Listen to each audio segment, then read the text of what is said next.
Okay. You gotta make sure that mic right there. Which one? Yeah, we need to move the mic This one down. right here? That's fine, just share it. No, because that one needs to be on the phone. Whatever you want. That needs to be on the phone. Okay, yeah, put it on the phone. Like that? Yeah. Does that work? Yeah. So LaShawn and Janai, you need to share a mic. Okay. Keisha and Sharice need to share a mic. Okay. Put that mic up on the phone, like lean it up, pull it up. No. Like that. That's perfect. That's perfect.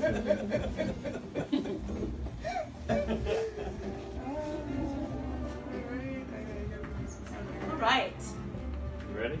Is everybody feeling good? Feeling great? We are ready. Y'all ready?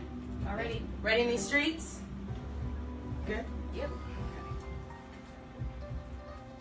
Thank you all so much. I'm very excited about this show. I have the hiccups, which is awesome. 5, 4, 3, 2. Good evening, everybody, and welcome to. This is my microphone. In these live streets. This is what happens when you live. Get it poppin'. Good evening, and welcome to another episode of Dana Being Dana. I am your host, Dana Michelle, and I am here with a esteemed, diverse panel. Can't you tell?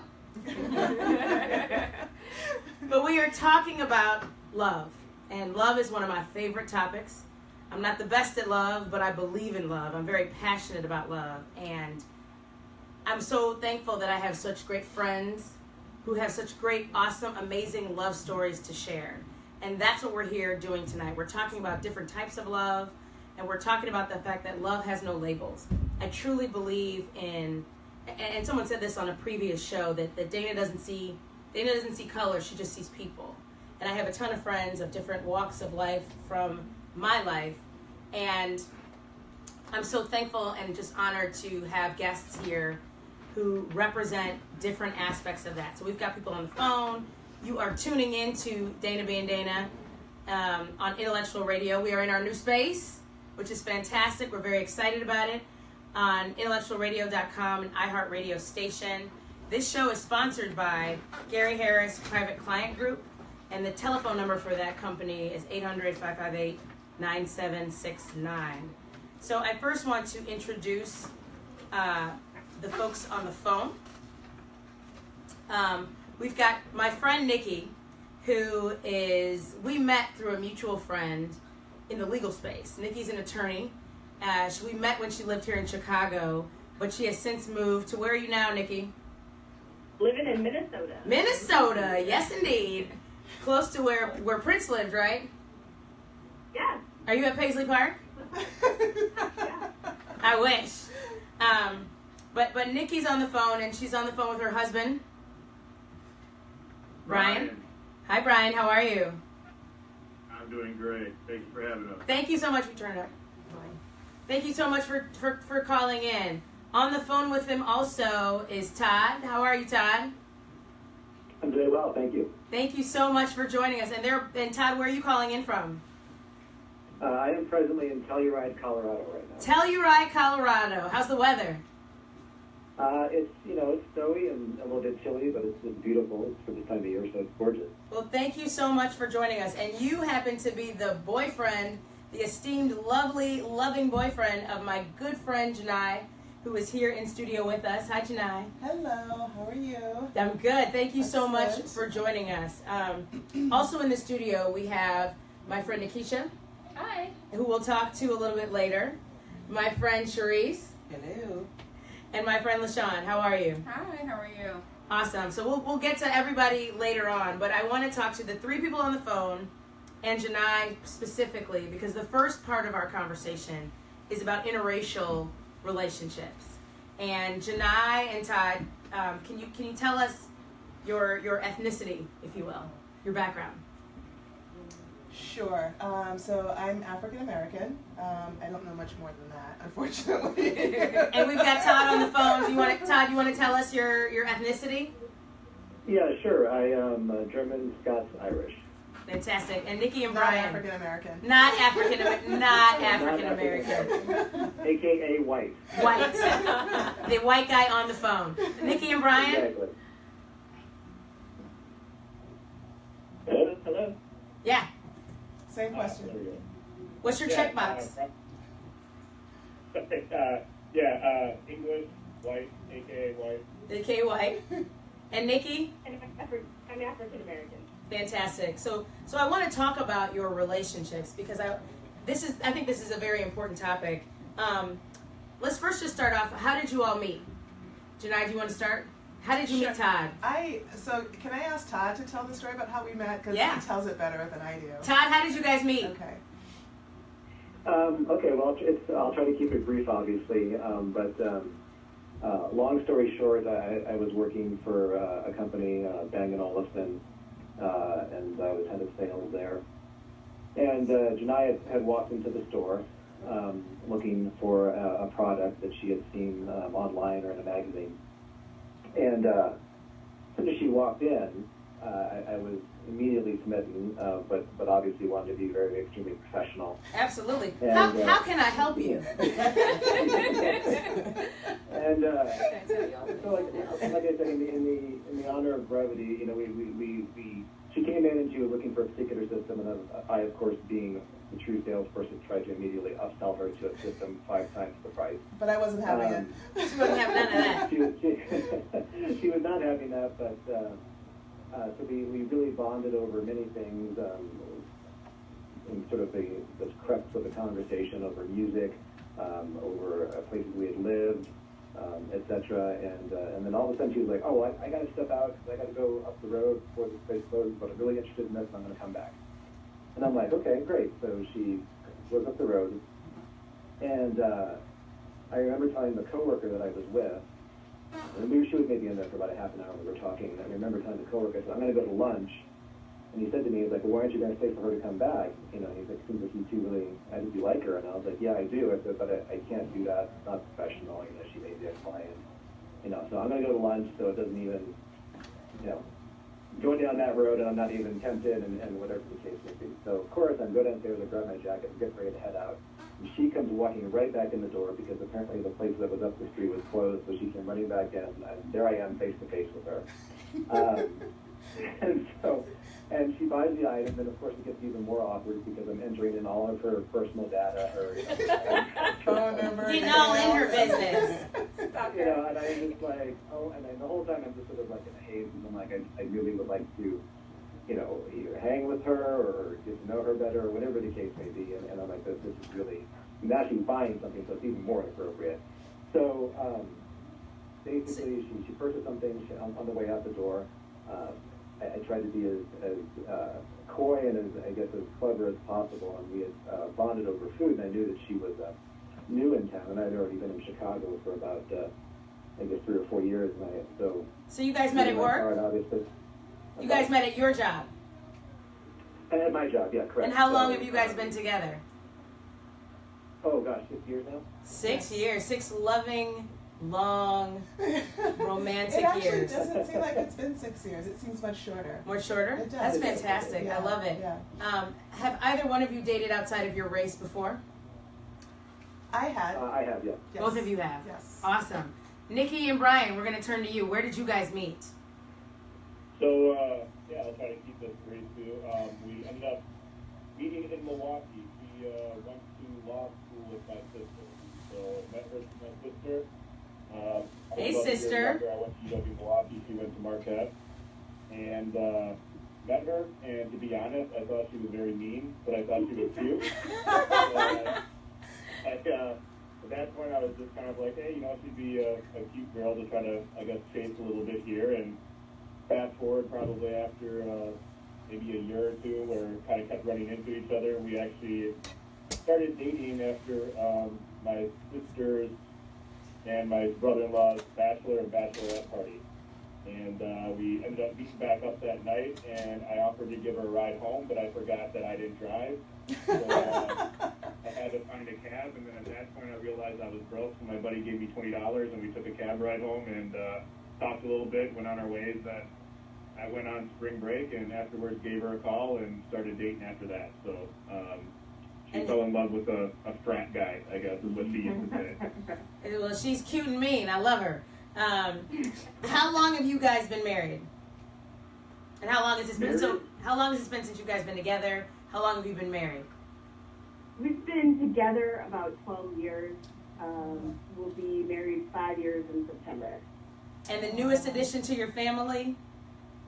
Yes, he's sleeping upstairs, so if one of us disappears, it's because he has decided to wake up. And how old is little Deacon? Deacon is 12 weeks as of Sunday. Woo! Congratulations. Congratulations. I'm so happy for you, and I'm so excited for you guys. So just congratulations on all of that. It's a beautiful love story. I wanted to ask you all, and anybody can chime in on this, do you have racial diversity in your family? Yes, I do, certainly. Lots of racial and cultural diversity in the family. So my parents are both African American, divorced, and they both remarried. My mother's from the south side of Chicago. My stepfather, her second husband, is South African, or black South African. South African, okay. Yes, so have that cultural diversity. Right. And then my father also remarried, and my stepmother is white. And she's from, born and raised in Wisconsin. Wow. So biracial brothers and sisters, half brothers and sisters, and lots of diversity in the family. Anyone else with racial diversity in their families? We have a little. This is Nikki. On Brian's side, his brother-in-law is African American. He has another brother-in-law who is Puerto Rican. Part Puerto Rican. There's not a ton of racial diversity in my family. I have a cousin who's married to a Caucasian man, but not a ton. What was your family's reaction, whether it be positive or negative, to you dating your current mate? When you first started dating or now? Any comments on that? So for my side, my parents were okay with it. I think their concern was that they're just like, marriage is hard enough, and to be in an interracial relationship can also cause another dynamic on it. So just kind of keep that in mind. But they were always accepting. My sister and again my brother-in-law got married before Nikki and I did. So they were all about it. And Brian, had you dated outside of your race before? I have, yeah. You have, okay. Quite a few. Of course, because you're a frat guy. Leia. Palea, that's right. So my family, my dad was less than thrilled, and that is probably putting it very mildly. We kind of had a don't ask, don't tell policy when it came to my dating life. Makes sense. Yeah, until it kind of got serious enough that, I figured it probably was time for people to start meeting each other. But yeah, I did have some pushback, I guess. I think interracial dating can give you a very up-close and personal opportunity to learn about experiences outside of your own, right? When you're dating somebody, I always say you can't beat pillow talk. And so you have an opportunity to dialogue and connect with somebody of a different race. And so you're seeing life and the world through a different type of lens. Have you been able now to see things differently in ways that you haven't before from dating outside of your race or marrying outside of your race? I'll take that one if nobody on the phone wants to tackle it first. And Todd and I have actually talked about this a little bit, so I'd be interested in seeing, if he has any comments on it. But for myself, it's been interesting for us to have conversations about current events, world issues, and to hear about some of the issues through the perspective and the lens of a straight white man. And actually, for the work that I do, it has actually been very helpful. What kind of work do you do during the daytime? Yeah, my day job is, so I'm the director of diversity and inclusion for a large global law firm. And so I have the opportunity to think about these kinds of issues all day, every day. And it actually has been helpful to brainstorm and to talk about different challenges with my partner and to get his perspective on it. And he's very empathetic and he understands my perspective and how I'm feeling and all of that. But he also sees things through the lens of his culture and his gender and his sexuality, and so it's really helpful to hear, you know, those perspectives, and it does help me problem solve sometimes a little bit differently. So it's been, for me, it's been a huge value add. That's not why I entered into the relationship, but it's one of the fringe benefits. You can be useful. Todd and Telluride, do you want to respond to your lovely lady's comments? Sure, yeah, I'm just a giant beta tester, basically.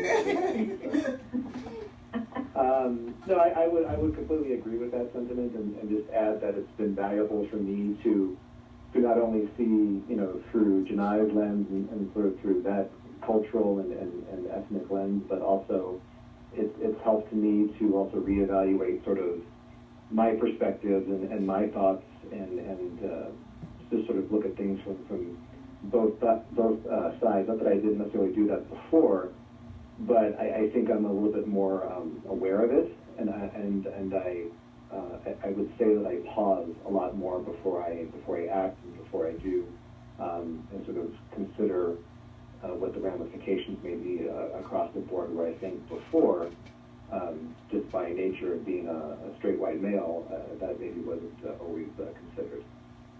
I think it makes a lot of us more thoughtful, just in general. So I think I can appreciate that a lot. Todd, what's one of your favorite things about my dear friend, Janai? Gosh, so many. I would say just that she is a genuine article and a genuine person, and very loving and caring, and totally believes in what she does and cares for the human race, and very rare to find that kind of individual. So that's what's very special to me. Janai, same question. Oh, okay. So I could go on forever, but I think one of the things that initially attracted me to Todd, and I still find very attractive about him, is his sense of spontaneity. He loves to live life to the fullest. He makes me laugh all the time, and goodness knows I need that a lot. And he is incredibly generous. When we first started dating, it was around the holidays, and we were walking down Michigan Avenue, and there was a homeless guy, and Todd went in and bought warm beverages for the guy on the street, and like his dog, he got some water or milk for the dog, and gave the guy, was it $5 or was it $20? Whatever it was, I thought it was too much. And he gave him and I'm like, oh my God, why are you doing this? You know? And I'm like, you're setting a precedent. Everybody's gonna expect that amount of money from you and all of these things. And he was like, no. He's like, this is what you do. You know? So he was random acts of kindness. Very much so, and it's very attractive. Nikki, Brian, are you there, Brian? I am here. Same question. Yep. Biggest thing with Nikki is that I love about her is her passion about everything. She loves hard. She also fights hard. But she's got a great passion for life, and I would say the newest thing that I've seen is obviously she's an awesome mom, and I love her to death for it. That is so awesome, and I completely agree. Nikki, same question. I'd say a couple of things. I'd say Brian's sense of humor. Nobody makes me laugh as hard as he does. And, I think when you're married and you're working through, like, finances and taxes and a new baby, being able to have a sense of humor and to laugh through it all is what keeps us connected and keeps things lighthearted, especially, when you're, both sleep deprived with a little one. And the other thing I would say is, while we were dating and even now to this day, he really just accepted me as I am. I think a lot of times when I was dating, I was finding men who wanted me to be something else, and he never wanted me to be anything other than what I was, and I really appreciate that about him. I asked that question, and spoiler alert, I'm going to ask it of everybody, because it's not about color. The things that you guys were talking about are not specific to color. Can you guys hit the call waiting? We've got somebody calling in on the love line. Just hit the on and off button. Hello? Hello. Hey, how are you? Good, Dana. How's it going? I'm good. How are you? You're good? I am awesome. Who is this calling in on the love line? And I hope my sweetie is there. I think your sweetie is here, but I need to know who you are. I'm sorry, I missed that. Who are you? Who are you? Oh, I am Evans. Evans, I am Nikki's husband. Nikki's husband has called in, and where are you calling in from? Calling in from New York. Calling in New York, New York, big city of dreams. Thank you so much There for you calling go. in. Absolutely. So Evans, can you tell us where you're from originally? Yeah, so originally I was born in Kenya, in Nairobi, Kenya, which is in East Africa. And I lived there for about 11, 12 years before I came over to the U.S.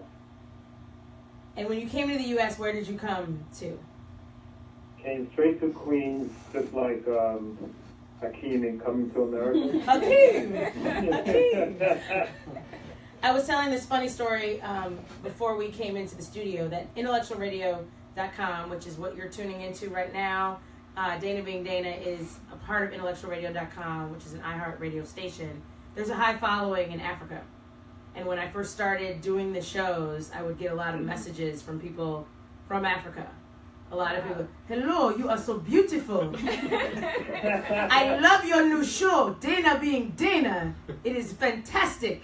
So it was just interesting. And I appreciate everybody tuning in from Africa. We love you. We appreciate you. Thank you so much for watching. Absolutely. Even though right now, my accent is not as strong as it was. Isn't. You really kind of have like a New York type of accent, son. Right. So I appreciate you being. Still leaving Africa. Word. Nikki, on the other hand, Yes. is not from Africa. Nope. She's also not from the States. Nope. Where are you from? I'm Jamaican. Born and raised. Moved to the U.S. when I was an adult. So you're from the Caribbean. From the Caribbean. Yeah, and, man. And I identify as a Caribbean. And what I think is very interesting, and one reason why I thought it was so important for you all to be on this show and talk about love, not having labels, is because when you're walking down the street, when you're in the grocery store, when you're in Bye Bye Baby, Yes. people assume you are what? Two African Americans. Two African Americans And just neither of us identify as strolling through African-American. life, right? Evans, do you identify as African American? No, I identify as African. So you're African, and you identify as I'm Jamaican, but I'll go with Caribbean. Caribbean. So if there's an option for Caribbean Black, I'll check that. You'll check that. Yeah. You're okay checking that? It's cool with you. It's cool with me. But or I'll but check you're other. right. But you're neither one of you are African American. No. But that I think is largely the assumption. Then I think once you all speak, and I think your accent is probably stronger than his. People realize that you're not from the States. Yes. Right? But they probably assume that just because you're black, right? Or African or Jamaican, that is no problem, right? It's like, what's the big deal? What's the issue, right? Yep. We're all from Wakanda. I wish. So I'm going to ask you an important question, but before we get to that, I want to hear your love story as well. Where did you all meet? We actually met through a mutual friend, a friend of mine who used to work here in New York and then moved to Chicago and introduced us. So first time we met, she flew down to New York. She had a work function, and then we just met at a restaurant. Shouts out to the friends. Pay attention to your Yeah. friends. They will Yep. hook you up. They will. There you go. And how long have you guys been together? Trick question. Is it a trick question? Not really. We met March 2016. Okay. Is that right? Or So almost 2 years? Almost 2 years. And yes. how long have you been married? We've been married, oh my gosh, 5 months. 5 long, loving months. And do you have any news you'd like to share with our friends in Africa And Jamaica. and Jamaica? This is perhaps It's the first time it's being shared on Facebook. Well, we going public now. Spoiler alert. Big news here. You Big heard it news. first. Yes, we're expecting a baby boy in the summer. This summer, that is fantastic. Simba. Simba is on his way. Yes. Yes, indeed. Simba's on his way. He's on his way. Watch out, Pride Lands. Here he comes. Here we go. So the question I want to ask you both is, you know, a lot of people make assumptions about just the fact that you're black. It should be easy, right? Y'all are the same. Y'all the same color. There's cultural differences when people are not from the same country. And so can you talk a little bit about that and what that's been like, discovering each other's cultural differences or similarities? Do you want to start? Yeah, absolutely. So, you know, even within, you know, as we say, the black culture, there are interracial stereotypes about, you know, different countries. So you would have, you know, Africans, you know, thinking about people from the U.S., black people from the U.S. as, you know, X, Y, or Z. Or you think that, you know, somebody from the Caribbean is, you know, in a certain way. And, you know, likewise, they also stereotypes about Africans. And so we still have to navigate that. Even though we are, you know, the same color, there's still that need to understand each other's culture, to maintain a certain curiosity about each other's culture, because the cultures are completely different. And we have, you know, even within the 2 years that we've been together, found out just how different we are culturally. And, you know, Can you give us an example? Absolutely. So I know, and I have been exposed to, you know, the Caribbean culture, you know, from coming here and being in college here and so on. But the first time I went to Jamaica, you know, you get to really see the difference, and you really get to understand where the person comes from when you see, you know, when you visit their homeland. And so I'm actually in Jamaica, and I believe we were at, what was it? Was it the restaurant, the chicken restaurant? Scotch's. Best jerk chicken in Jamaica. Best jerk chicken in Jamaica. So you were all up in the jerk chicken place, and what did you discover culturally different? So we're there, and I am, you know, trying to talk to the person, you know, who is making or preparing the chicken, and they're looking at me, and, you know, initially, just of course because I'm black, they assume I'm Jamaican, so you're talking to me in Patois, and I'm drawing a blank. And the way he then changed his communication to me, it was like, oh, this is a foreigner. This is not somebody who's from here. And it's almost like you get put into this other bucket. And so it was one of those things where, you know, you're in a land, everybody looks like you, Right. but then you feel different and you are different Very because different. you're not part of that culture. And Yeah. you just have to kind of figure out how to navigate it. Nikki, same question. I think one of the things that where it came up was as we were talking about getting married and planning our wedding, and for me, I thought, okay, you know, I will set a date. If my sister, my cousins, or whomever can make it, they make it, and if they can't, big deal. And for him, it was more, but my family is going to feel compelled to be there for the wedding, and so they're going to move heaven and earth to be there because you show up regardless of what's taking place. And I thought, but then we're going to have to go check the box with so many people. Can we just set it and tell them that if they can't make it, it's okay, we understand, there are no obligations? And it was just navigating that. Initially that was different, and we were laughing about this with my sister just this past Sunday when it was time for us to announce the gender of the baby. We tried to do a gender reveal through family chat, and the Jamaicans were pushing for the information to be given much sooner. Well, his family took a more reserved approach. The Jamaicans were very, very, very upfront about what they wanted and when they wanted it. And so it was and so it was just an interesting moment observing the dynamics on both sides. But I think the great thing is, you know, he grew up in New York, tons of Caribbean students at his school, and so that helped somewhat. And for me, most of the friends I have here in Chicago are West African, which is again very different from East Africa, but it's been an interesting journey. Evans, what is one of your favorite things about my girl Nikki? She is assertive. She is able to stand for herself. She speaks what she believes.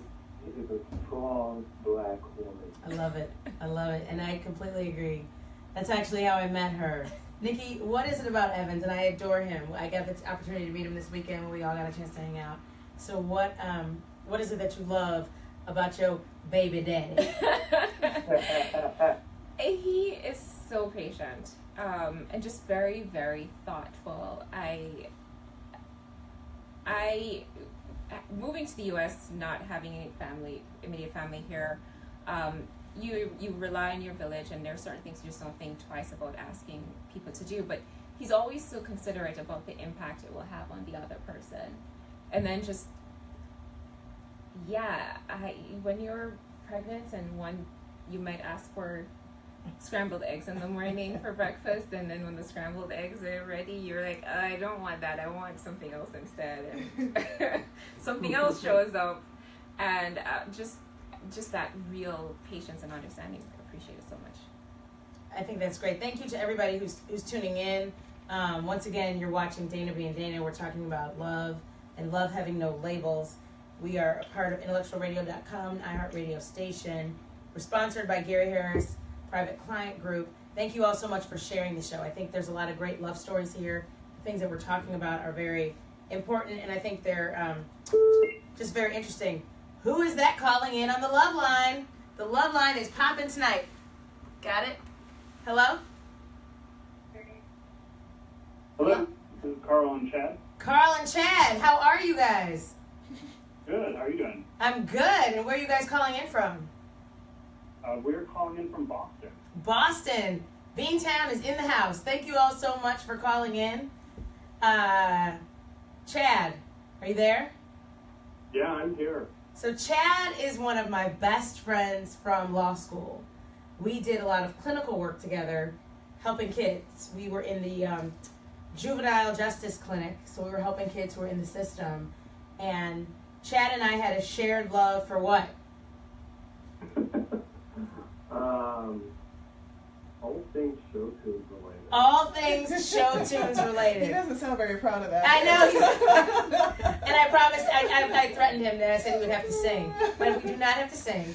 But we did have a shared love I for would love to hear you sing, Dana. Oh, there you go. I should sing, but I do want to sing. I just want to sing happy birthday to my brother. Today's my brother's birthday. Oh. Happy birthday, Perry. I love you.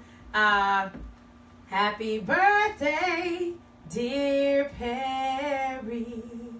Happy birthday to you. I told him I would give him a shout out. So that's for my brother Perry. Love you. Love your brothers. But Chad and I had a shared love for kids and show tunes. And it was my pleasure, and Chad and I have obviously stayed in touch. We graduated from law school in 2007. And we've stayed friends and stayed in touch all this time. It was a pleasure to meet Carl. A lot of people know that I go to D.C. at least a couple times a year, but definitely in the summertime. And when I went to D.C. back in the day, I would go to Baltimore, and that's where Carl and Chad were, because Carl was at Johns Hopkins. Carl, do you want to tell everybody what you do? I am a physician. I'm a primary care physician. I focus on LGBTQ health. And what about you, Carl? You mean Chad? I mean Chad, sorry. I love you, though. Okay, everyone does that. Everyone does that. CNC Music Factory, ladies and gentlemen. I am an education policy consultant. Which is fantastic. So, I love what you guys do. We've also got Sharice and LaShawn. Can you guys tell us a little bit about yourselves and, just where you're from and how you two met? We're both from Chicago. We actually met at work. You guys still work together now? No. No. We don't. No. I'm sure your employer is happy about that. I'm a little shy, so she started she'll deny it to the end, but she kind of started the conversation. We actually got together 2008, broke up, and got back together, and then got married last year. Oh, congratulations. I love it. And I love the love stories that work out in the end. Yes. Carl and Chad, CNC, tell us about how you guys met. We met in a seedy bar. In Baltimore? No, in Chicago. Oh, you guys met in Chicago. Okay. Yeah, we met in Chicago. It was 2009. On April 15th. Tax day. The tax day. Exactly. And I went to Sidetrack, which is a gay bar in Boys Town, the Boys Town neighborhood, in Chicago, after a long day at work. And I have a friend who was a bartender there at the time. And I just sat down at the bar, and at one point he said, he pointed to the person who was sitting at the other end of it, at the other end, or maybe it's 2 seats away from me, and he said, Chad, this is Carl, you two should talk. And so we did. And the rest is history. How long has that been? Coming up on 9 years now. 9 years. So I want to talk about you guys coming out, because I think that's very important. One of my goals on the show is to help people, and I think there's a lot of people watching who may be very curious about it because they're going through their own situation and trying to decide what's best for them in terms of their coming out process. So would anybody like to talk about when they came out and what that was like? For me, it was Were you a teenager, an adult? I was actually little, I think about 25. 25? This is Okay. right before my So like mom last year? Right. Right before my mom passed. It was difficult at first because she passed without me being able to actually say, like I'm speaking to you guys, to the public, to say, this is who I am. Yeah. And I didn't get that opportunity to say that to her. Mm-hmm. So it was difficult at first. But after a while, the remaining family members, they already knew. So it just felt like heaven when it just came out, because I didn't have to struggle anymore. Right. So it was just a relief. And that's what's beautiful Yes. about all of that. Yes. And what did they think of LaShawn? My aunt passed last year, but when she met LaShawn, she really reached out to her. LaShawn talked to her because she spent some time in the hospital. But she, kind of asked me, are you happy? And I told her, I'm very happy. So that's all that matters to me. And that's what she would say to me all the time. And I think that's what's so universal. People have been calling into the phone. We've been kicking folks off the love line, so I'm sorry about that. But that's what it's all about. It's about finding your happiness. Yeah. And whether it's a different culture, whether it's gay, straight, black, white, Wakandan, Jamaican, Kenyan, whatever, it's about finding your happiness, finding somebody who loves you for you, who prioritizes you, who protects you, and all of those things in between. So I think that's great. Carl, Chad, do you guys want to answer that question about coming out? Sure. So I can answer that question a couple different ways. I think in a way I feel like I come out every single day. Really? Can you expand on that? What does that mean? Yeah, like in my professional life, to the extent that I share parts of my personal life that I think a lot of straight people take for granted, like being able to talk about, how you spend time with your partner over the weekend. I think for gay people, that involves coming out. That involves telling another person your partner happens to be a member of the same sex. So I think that those small little things. But I think, and that's Chad talking, right? I think that's a very unique experience because to be black, right, and this diverse panel of black women that we have, we're black every day. And you walk into the room and people automatically know you're black. Yeah. And what he said, coming out every day, I think is very real because people probably automatically don't assume that he's gay.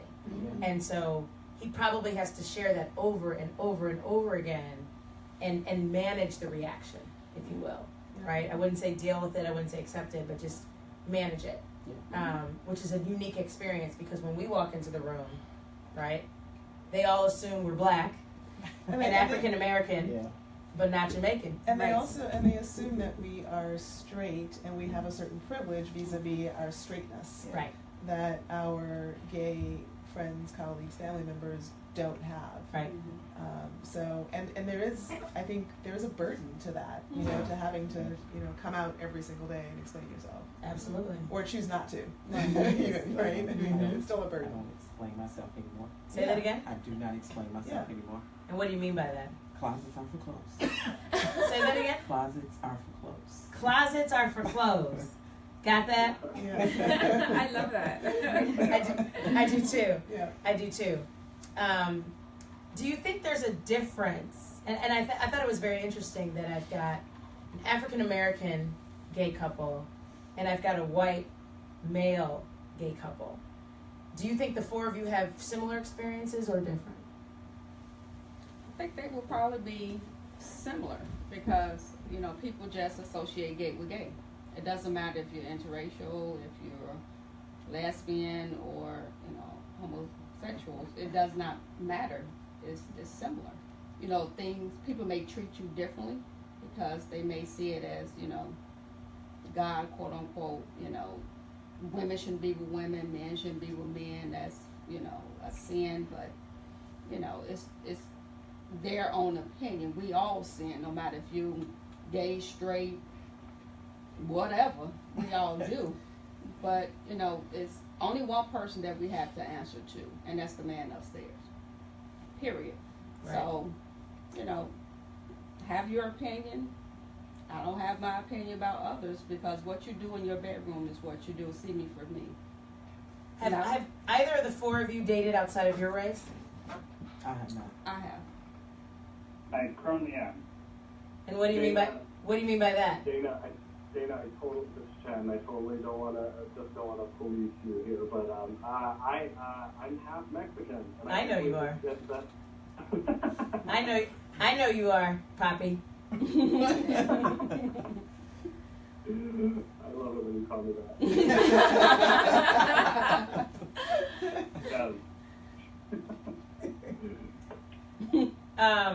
Okay.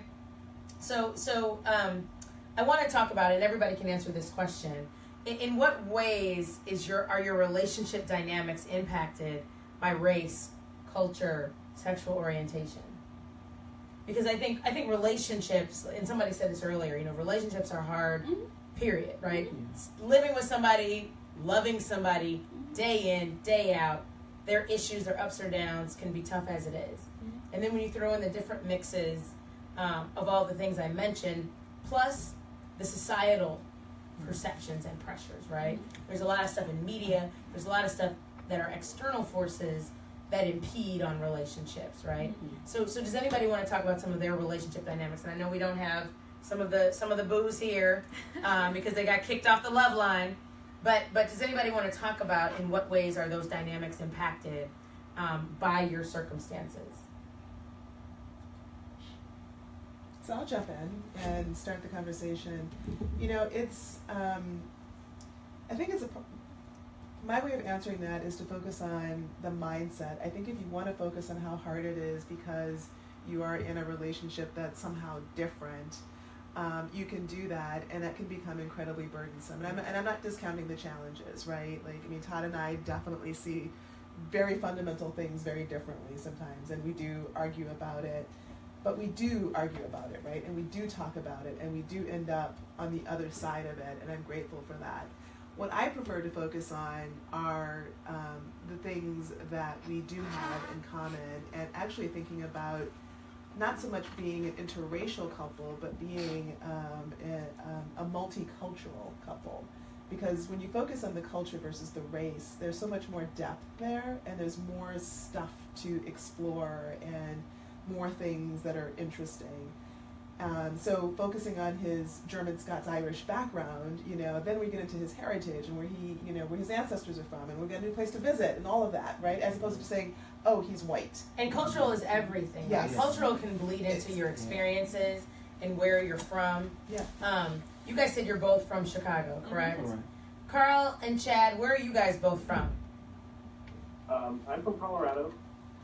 Chad's from Colorado. Chicago. And you said what? Carl, I'm just from north of Chicago. I'm from a town called Zion.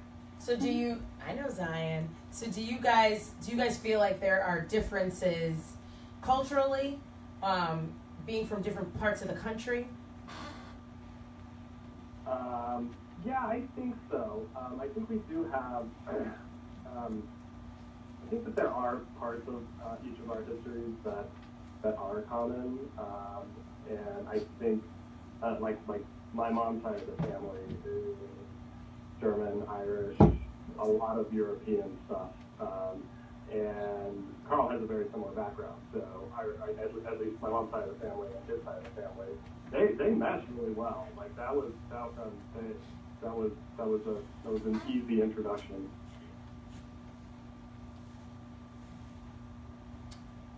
Carl, do you have any comments on that? I would just echo that.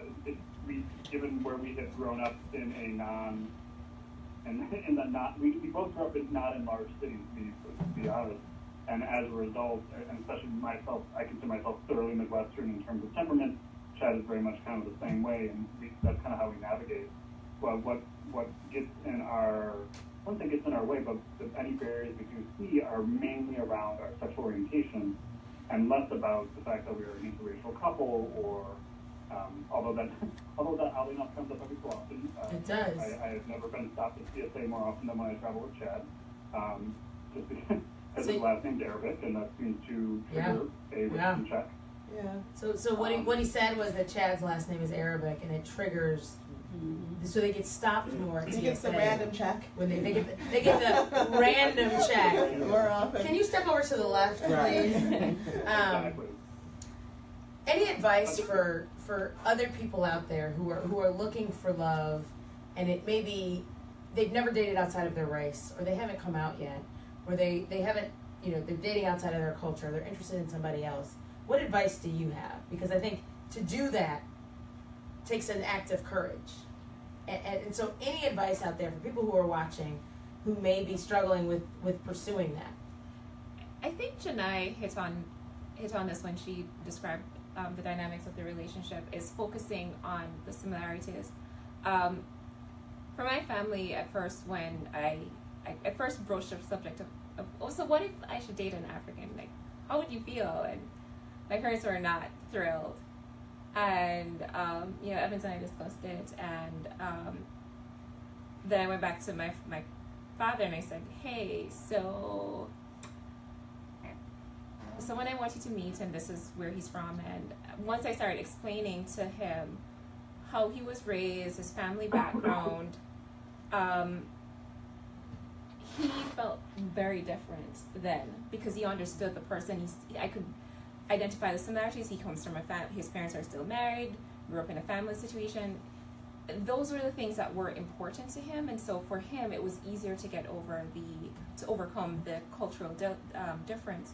And I think even for us, as we navigate the differences, it's true, it's focusing on those things that we do have in common. For instance, and some of it is not necessarily positive. We are from countries that were colonized by the British. And so there are certain similarities in our education systems. There are certain ways in which our culture have been influenced by the Brits. And so focusing on the similarities is what I would say. Because there's so much that we have in common that we have that's different, and that we can learn from each other. Anybody else? Any other advice? I think that's great. I guess for me, because I didn't have the opportunity to sit and talk to my mom. Yes. I think for me it was just do it. Just do it. It's hard. Mm-hmm. It's really hard. It was a struggle. But I do think people will be glad when they do. Yes. Yeah. Right? Yes. It's a huge weight. It is. And it's just do it. Yeah. Just do it. And I think more of the bottom line is be true to yourself. Yes. You cannot live for anyone else but yourself. Yeah. And a lot of gay people, they live a different way because they know that their parents may not agree with it or their family may not agree with it. But the thing is, you're unhappy. Yeah. So you're living for someone else, and you know, they're continuing to live their lives day in, day out, and you're stuck in this rut because you're worried about how they may treat you, which is unfair at the end of the day, but you have to be true to yourself. I've been there. Yeah. My family didn't agree, and I was living miserable. Yeah. But I would agree too that a lot of times, particularly when in a professional setting, Mm-hmm. I think it happens too when you are of a different race. Mm-hmm. I think everybody can wear a mask, Mm-hmm. and just like we talked about, where you know, our color is known when we walk in the door, Mm-hmm. right? And you don't always have to reveal your sexuality if you Mm-hmm. choose not to. Mm-hmm. You can be vague. You can be, you know, a lot of people. There's some celebrities where we're like, are they like? Mm-hmm. We don't really know. They've never said. We ain't seen no mate. Right. And so I think it is important to live your authentic self. It is so freeing and liberating to be who you are. It is. Any final last thoughts? Do you want to tell us, you know, what is it that you love about your mate? Sean is very she's very nurturing. She keeps me kind of balanced because in another situation I can get, you know, kind of upset. She keeps me kind of balanced, but she's very, very nurturing. She loves to volunteer, and I love that about her. Sean? She's patient with me. I love it. Sometimes. But you know, she's my yin to my yang. I love it. Carl? Aside from being very attractive, Yes, honey. we have this unusual benefit of somehow having anxieties that complement each other. So when one is anxious, the other one knows how to calm them down for the most part. There are very few instances where both of our anxieties are triggered, and then we're like, "What the hell?" Then watch out. But I think what I've always found very much like is a turn on. He's intellectually curious in a way that like goes very deep. Like I'll catch him when he's just like relaxing and he's learning. He's watching all the latest court cases, and I find that I love that. We have conversations about things that are outside of our professional field in some way as a result of that. And Chad? The one deal breaker that I have for anyone that I date is that they have to be kind. And Carl is the kindest man that I've ever met. So great. And he has piercing blue eyes that I could just I love it. Well, thank you all so much for joining me. I love you all, and I just love that you all have such great partners who support you, who show up for you, who are there for you. Your love is so strong, and it's so empowering to everybody watching. So thank you all so much for joining me. I think this discussion, we didn't have enough time, and that's clear, but I just appreciate you all being here and just sharing your love stories, and that's why I had you all here, and we're talking about just the different ways in which you feel like your love supports you. So thank you all so much. Next week on Dana B and Dana, we are talking about food and drink. I've got chefs, bartenders, authors, celebrities, and people who just love to eat and drink. So tune in next week. All of them are friends of mine, and people from my college. The Atlanta University Center will be in the building. We've got Spellman, Morehouse, and Clark, and some other folks here. So join us for a meal to remember. My name is Dana. We're watching Dana B and Dana on intellectualradio.com. And thank you all for tuning in. I'm very passionate about the topic of love. Love is a big thing for me, and I'm so happy for my friends who found love, who make it work, and who beat all the odds. So thank you all so much for tuning in. Thank you all for tuning in. Thank you all for sharing. Please do, and we'll see you next week. Thank you. Thanks, Dana. Thank you, guys. Love you. Alrighty. Bye. You want us to disconnect? It goes by super quickly. Super, super fast. I'll finish. I'll let everybody out here.